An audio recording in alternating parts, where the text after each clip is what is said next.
நாம பார்க்க போறது ஒரு அருமையான நாட்டு வைத்தியம். சளி, இருமல் இந்த மாரி தொண்டை சம்மந்தப்பட்ட எந்த தொந்தரவா இருந்தாலும் நீங்க இத ட்ரை பண்ணி பாருங்க. கண்டிப்பா நீங்க பெட்டரா ஃபீல் பண்ணுவீங்க. இதுக்கு ஒரு இடிக்கல் இல்ல ஒரு மிக்ஸி ஜார்ல ஒரு 1/4 ஸ்பூன் குருமிளகு, கொஞ்சமா சுத்தமான மஞ்சள். அது பொடியாவும் இருந்தாலும் சரி, மஞ்சள் கட்டியா இருந்தாலும் சரி. என்கிட்ட ஃப்ரெஷ் மஞ்சள் இருந்துச்சு. அதனால நான் அத சேர்த்துட்டேன்.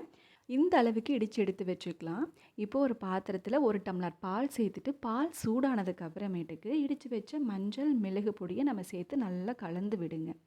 குறிப்பா இதில சேர்க்கக்கூடிய மஞ்சள் வந்து சுத்தமான மஞ்சளா இருக்கணும். ஆர்கானிக் மஞ்சள் கிடைக்காத பட்சத்தில, கடைக்கு கிடைக்கக்கூடிய கட்டி மஞ்சள வாங்கி நீங்க வந்து அதில உரைச்சு பயன்படுத்திக்கலாம். இப்போ பால நல்லா கொதிக்க விடுங்க. ஒரு 5 நிமிஷம் பால் நல்லா கொதிக்கட்டும். இந்த மாரி பொங்கி வரும்போது ஒரு ஸ்பூன் விட்டு நல்லா கலந்து விடுங்க.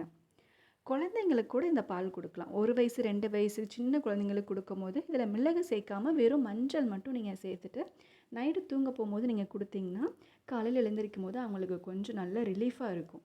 இப்போ பால் நல்லா கொதிச்சிருச்சு. ஒரு ஃபில்டர் வச்சு நம்ம வடிச்சு எடுத்து வச்சுக்கலாம். இதுக்கு மேல தேவைப்பட்டுச்சுன்னா, லைட்டா நம்ம மிளகுத்தூள் சேர்த்துக்கலாம். அது ஆப்ஷனல் தான். இந்த ஹோம் ரெமெடிய நீங்களும் உங்க வீட்ல ஃபாலோ பண்ணி பாருங்க. உங்க ஃப்ரெண்ட்ஸ் அண்ட் ஃபேமிலிக்கு ஷேர் பண்ணுங்க. இந்த வீடியோ உங்களுக்கு பிடிச்சதுன்னா, சேனல மறக்காம சப்ஸ்கிரைப் பண்ணுங்க. Thank you.